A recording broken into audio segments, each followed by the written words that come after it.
नमस्कार दोस्तों, एक बार फिर से स्वागत करते हैं हमारे YouTube चैनल सुमति माइंड में। आज हम आपके लिए एक और नई कहानी लेकर आए हैं, लालची राजा।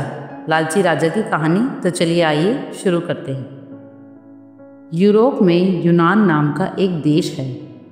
यूनान में पुराने समय में मिदास नाम का एक राजा राज करता था। राजा मिदास बड़ा ही लालची था। उसकी पुत्री को छोड़कर उसे दूसरी कोई वस्तु संसार में प्यारी थी तो बस सोना ही प्यारा था। वह रात में सोते सोते भी सोना इकट्ठा करने का सपना देखा करता था। एक दिन राजा मिदास अपने खजाने में बैठा सोने की ईंटें और अशर्फियाँ गिन रहा था। अचानक वहाँ एक देवदूत आया और उसने राजा से कहा, मिदास, तुम बहुत धनी हो। मिदास ने मुंह लटकाकर उत्तर दिया, मैं धनी कहाँ हूँ, मेरे पास तो यह बहुत थोड़ा सोना है। देवदूत बोला, तुम्हें इतने सोने से भी संतोष नहीं है, कितना सोना चाहिए तुम्हें? राजा ने कहा, मैं तो चाहता हूँ कि मैं जिस वस्तु को हाथ से स्पर्श करूँ वही सोने की हो जाए। देवदूत हंसा और बोला, अच्छी बात है, कल सवेरे से तुम जिस वस्तु को छुओगे वह सोने की हो जाएगी। उस दिन और रात में राजा मिदास को नींद नहीं आई। वह सुबह उठा, उसने एक कुर्सी पर हाथ रखा, वह सोने की हो गई। एक मेज़ को छुआ, वह भी सोने की बन गई। राजा मिदास प्रसन्नता के मारे उछलने और नाचने लगा। वह पागलों की भांति दौड़ता हुआ अपने बगीचे में गया और पेड़ों को छूने लगा। फूल, पत्ते, डालियाँ, गमले छुए, सब सोने के हो गए। सब चमाचम चमकने लगा। मिदास के पास सोने का पार नहीं रहा।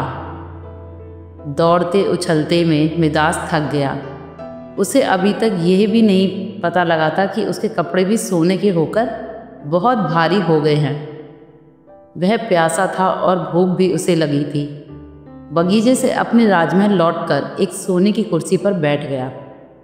एक नौकर ने उसके आगे भोजन और पानी लाकर रख दिया, लेकिन जैसे ही मिदास ने भोजन को हाथ लगाया वह भोजन भी सोने का बन गया। उसे पानी पीने के लिए एक गिलास उठाया, गिलास और पानी दोनों ही सोने के हो गए। मिदास के सामने सोने की रोटियां, सोने के चावल, सोने के आलू आदि रखे थे।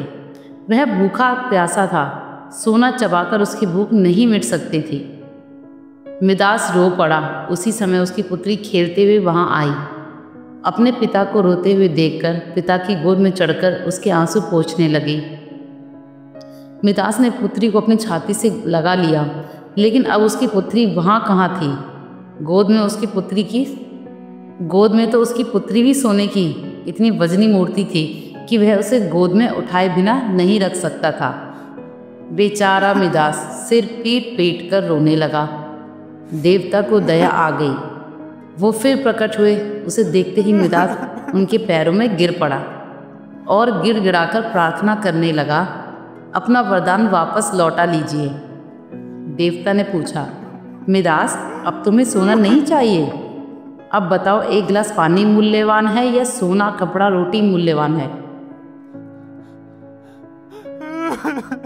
या फिर सोना? मिदास ने हाथ जोड़कर कहा, मुझे सोना नहीं चाहिए। मैं जान गया हूँ कि मनुष्य को सोना नहीं चाहिए। सोने के बिना मनुष्य का कोई काम नहीं अटकता। एक गिलास पानी और एक टुकड़े रोटी के बिना मनुष्य का काम नहीं चल सकता। अब सोने का लोभ नहीं करूँगा। देवदूत ने एक कटोरे में जल दिया और कहा, इसे सब पर छिड़क दो। मिदास ने वह जल अपनी मेज पर, कुर्सी पर, भोजन पर, पानी पर और बगीचे के पेड़ों पर छिड़क दिया। सब पदार्थ पहले जैसे हो गए। तो दोस्तों, the moral of the story is,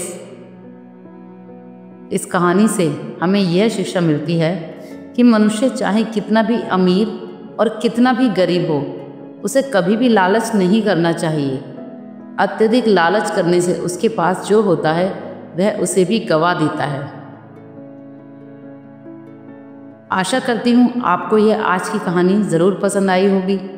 ऐसी ही और कहानियाँ सुनने के लिए हमारे चैनल को लाइक और सब्सक्राइब करें।